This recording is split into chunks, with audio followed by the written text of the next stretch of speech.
राजनीति में कोई किसी का सगा नहीं होता और ना ही एक दूसरे को आगे बढ़ते देखना पसंद करता है। शायद इसीलिए यह भी कहा जाता है कि राजनीति में जितना खतरा विपक्षी दलों से और विपक्षी नेताओं से नहीं होता, उससे ज्यादा खतरा अपने ही दल से और अपनी ही पार्टी के नेताओं से होता है। ऐसी ही कहानी घट रही है इन दिनों मध्य प्रदेश के नए जिले निवाड़ी में, जहां एक ही दल भारतीय जनता पार्टी में होते हुए भी जनप्रतिनिधि एक दूसरे की जड़ें खोदने में लगे हैं। हालात इतने बिगड़ गए हैं कि कुछ ही महीने पहले प्रदेश के मुख्यमंत्री शिवराज सिंह चौहान और प्रदेश अध्यक्ष वीडी शर्मा से आशीर्वाद प्राप्त करके जिले की प्रथम नागरिक का दर्जा हासिल कर जिला पंचायत अध्यक्ष बनने वाली भाजपा नेत्री श्रीमती सरोज प्रेमचंद राय को अपना घर, मकान और व्यापार बचाना ही मुश्किल पड़ रहा है।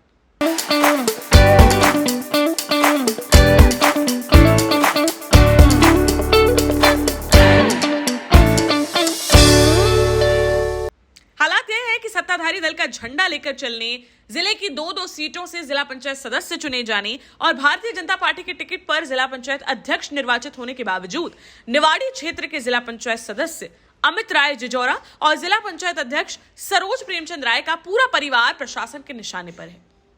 अमित राय के समर्थकों का आरोप है कि प्रतापपुरा में स्थित दर्जनों क्रैशरों को नजरअंदाज करके अमित राय जिजोरा के क्रैशरों पर ही प्रशासन की नजरें गड़ी हुई हैं।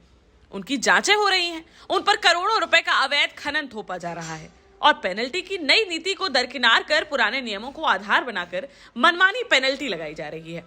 जबकि यह खनन उन पहाड़ों के पुराने पट्टेदारों के समय का था। निवाड़ी क्षेत्र के तेज तर्रार युवा नेता और जिला पंचायत सदस्य अमित राय जिजोरा के समर्थकों की पीड़ा यह है कि वह सभी अपने नेता अमित राय के साथ दिन रात गांव-गांव जाकर भारतीय जनता पार्टी का प्रचार करते हैं, सरकार की नीतियां बताते हैं। इसके बावजूद उनके नेता के प्रतापपुरा के ओरछा तेगेला स्थित निवास, वाटर पार्क, कृषि भूमि और फार्म हाउस को प्रशासन सरकारी संपत्ति घोषित करने का कुचक्र चला रहा है, जबकि यह जमीन उनके परिजनों द्वारा बेनामी के माध्यम से खरीदी हुई है और मध्य प्रदेश शासन का राजस्व मंडल तक उन्हें सही ठहरा चुका है। उनके समर्थक इस तरह की उत्पीड़नात्मक कार्यवाहियों के पीछे निवाड़ी के विधायक अनिल जैन का हाथ होने की बात करते हैं। अब यह आरोप सही है या गलत, यह तो निवाड़ी क्षेत्र की जनता समझ सकती है, यह संबंधित लोग जानते होंगे। लेकिन आश्चर्य तो यह है कि निवाड़ी में घट रहे इतने बड़े घटनाक्रम पर या तो पार्टी नेतृत्व की नजर नहीं है या फिर संगठन और सरकार जानबूझकर अपने ही कार्यकर्ता के उत्पीड़न को अनदेखा कर रहा है। जिला पंचायत सदस्य अमित राय जिजोरा के समर्थकों का दावा है कि जब पिछले वर्ष गलत आरोपों के आधार पर नेतृत्व को भ्रमित करके अमित राय को भारतीय जनता पार्टी से निष्कासित करवा दिया गया था, तब प्रदेश के मुख्य विपक्षी दल कांग्रेस खेमे से लगातार अमित राय जिजोरा और उनके परिवार को कांग्रेस में शामिल होने के ऑफर भेजे गए। उन्हें निवाड़ी से प्रत्याशी बनाने के आश्वासन तक दिए गए थे, लेकिन अमित राय और उनके परिवार ने भारतीय जनता पार्टी के प्रति वफादारी और समर्पण के चलते कांग्रेस के ऑफर को पूरी तरह से ठुकरा दिया था और भारतीय जनता पार्टी में ही आस्था जताई थी। कुछ महीनों बाद पार्टी नेतृत्व के सामने जब सच्चाई उजागर हुई थी, तब राजधानी भोपाल में मुख्यमंत्री शिवराज सिंह चौहान, प्रदेश अध्यक्ष वीडी शर्मा और गृह मंत्री नरोत्तम मिश्रा की मौजूदगी में ससम्मान अमित राय जिजोरा को भारतीय जनता पार्टी में वापस ले लिया गया था।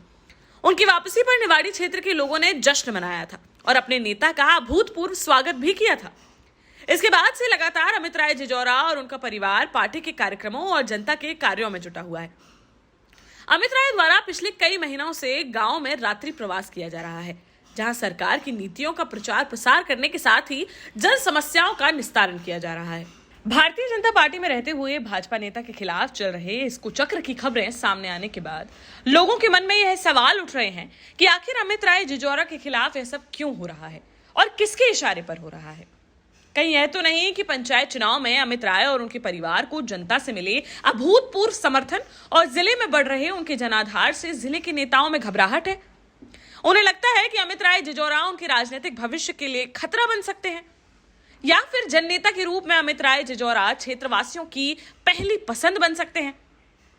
अमित राय के समर्थकों का सवाल है कि यदि ऐसा है भी तो निवाड़ी क्षेत्र के कुछ लोगों के इशारों पर हो रही इस प्रकार की साजिशें और कुचक्रों की आखिर पार्टी नेतृत्व अनदेखी क्यों कर रहा है और अमित राय जिजोरा जैसे जनप्रिय जननेता के साथ होने वाली इस प्रकार की दमनात्मक और उत्पीड़नात्मक कार्यवाहियों को क्या जनता स्वीकार करेगी। अपने नेता अमित राय जिजोरा के खिलाफ चल रही साजिशों से आहत उनके समर्थकों को लगता है कि अमित राय को आगामी विधानसभा चुनाव में निवाड़ी क्षेत्र से चुनाव लड़ने से रोकने के लिए इस प्रकार के षड्यंत्र रचे जा रहे हैं।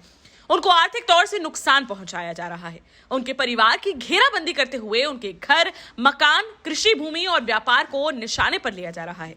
जो किसी भी दृष्टि से उचित नहीं है। और समय आने पर जनता इसका मजबूती से जवाब देगी और इसके लिए जिम्मेदार लोगों को इसकी कीमत चुकानी पड़ेगी। अब निवाड़ी क्षेत्र में क्या होता है, ये तो देखने वाली बात होगी। ऐसे ही और खबरों के लिए बने रहिए हमारे साथ।